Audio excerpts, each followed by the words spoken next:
Hi అండి, అందరికీ నమస్కారం. మీరు చూస్తున్నది ఎస్ఆర్ అగ్రికల్చర్ యూట్యూబ్ ఛానల్. నేను చేస్తున్న వ్యవసాయం గురించి.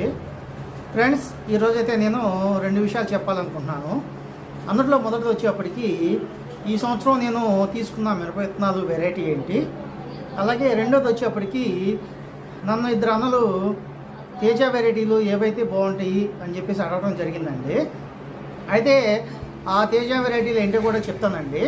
అంటే దానికంటే ముందు కూడా నాది ఒక రిక్వెస్ట్, ఇంకా మన ఛానల్ చూస్తూ సబ్స్క్రైబ్ చేసుకొని రైతులు ఎవరైనా ఉన్నట్లయితే దయచేసి సబ్స్క్రైబ్ చేసుకోండి. అలాగే నా వీడియోస్ కనుక నచ్చినట్లయితే నా వీడియోస్కి ఒక లైక్ చేసి మీ తోటి రైతులకు కూడా షేర్ చేయండి.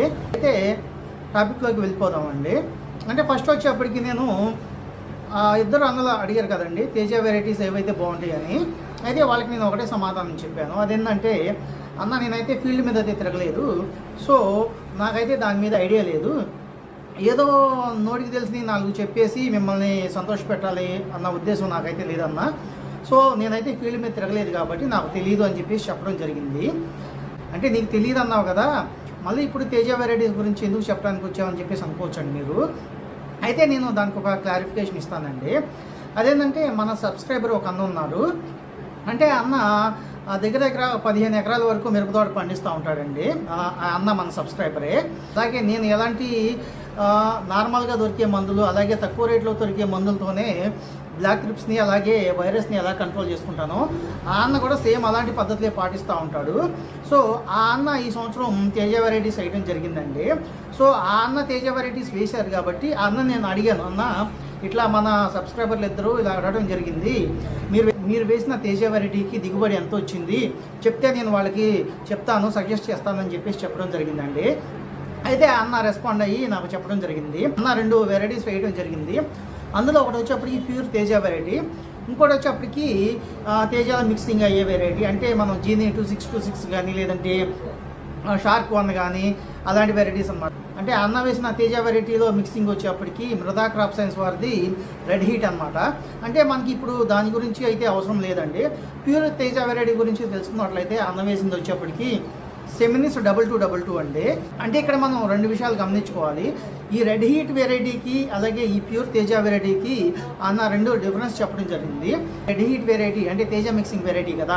ఈ మిక్సింగ్ వెరైటీలో అయినా సరే ఎక్కడన్నా ఒక మొక్క వైరస్ మొక్క తగిలింది, కానీ ఈ సెమినిస్ 2222లో మాత్రం ఎటువంటి వైరస్ మొక్క కూడా ఒక్కటి కూడా లేదు అని చెప్పేసి చెప్పడం జరిగిందండి. ఈ రెడ్ హీట్ వెరైటీ వచ్చేప్పటికి దిగుబడి 28 క్వింటాలు రావడం జరిగింది ఎకరానికి. కానీ ఈ సెమినిస్ 2222 వచ్చేప్పటికి ఎకరానికి 33 క్వింటాలు రావడం జరిగింది అని చెప్పేసి అన్న చెప్పాడు. అలాగే ఈ 2222 అనేది కూడా అక్టోబర్లో నాటాడంట అన్న. అంటే పత్తి పీకేసి నాటడం జరిగిందంట. సో ఇదంతా అన్న చెప్పిన వివరణ అన్నమాట. సో అన్న చెప్పాడు కాబట్టి, మన నమ్మకమైన వ్యక్తి కాబట్టి, అందుకే నేను తేజ వెరైటీ ఏందో చెప్పడానికి రావడం జరిగింది ఈరోజు. సో ఇంకా ఎవరైనా రైతులు మిరప విత్తనాలు తీసుకోకుండా ఉన్నట్లయితే తేజ వెరైటీ వెయ్యాలి అనుకున్నట్లయితే ఇది ఒక ఆప్షన్గా ఎంచుకుంటారని చెప్పేసి నా ఒపీనియను. మీకు నేను చెప్పింది నచ్చితేనే, ఇది నమ్మకంగా అనిపిస్తేనే మీరు తీసుకోండి. సో ఆలోచించుకొని అయితే విత్తనాలు తీసుకోండి. అలాగే నేను ఈ సంవత్సరం వేయడానికి తీసుకున్న విత్తనాలు వచ్చేప్పటికి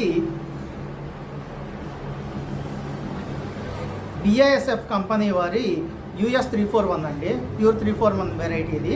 అంటే ఇదెందుకు తీసుకున్నావు నువ్వు అని చెప్పేసి అనొచ్చు. అంటే లాస్ట్ ఇయర్ జీనీ 2626 వేసి, అంటే లాస్ట్ ఇయర్ జీనీ 2626 వేసావు కదా, కానీ ఈ సంవత్సరం ఇది ఎందుకు తీసుకుందాం అని చెప్పేసి అనొచ్చు మీరు.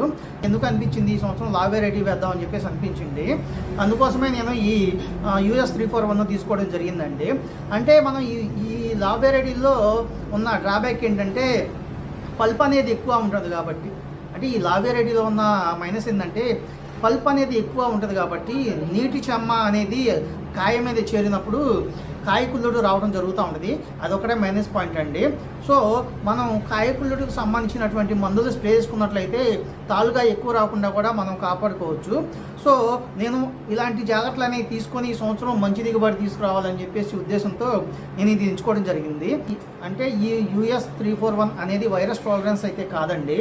అంటే వైరస్ వస్తుంది, కాకపోతే మనం దానికి సంబంధించినటువంటి జాగ్రత్తలు తీసుకున్నట్లయితే వైరస్ రాకుండా అంటే దీనికి సంబంధించినటువంటి జాగ్రత్తలు తీసుకున్నట్లయితే వైరస్ రాకుండా పంటను కాపాడుకొని మంచి దిగుబడులు సాధించుకోవచ్చండి.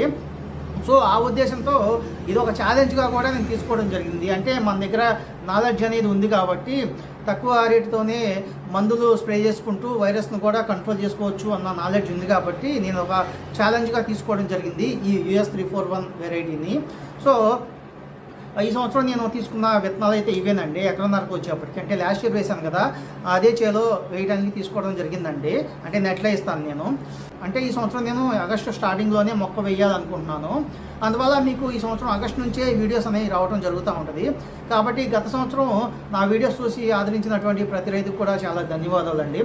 అలాగే ఈ సంవత్సరం కూడా నా వీడియోస్ చూసి లైక్ చేసి ఇంకా నన్ను ముందుకు నడిపిస్తారని చెప్పేసి ఆశిస్తూ అందరికి కూడా ధన్యవాదాలండి.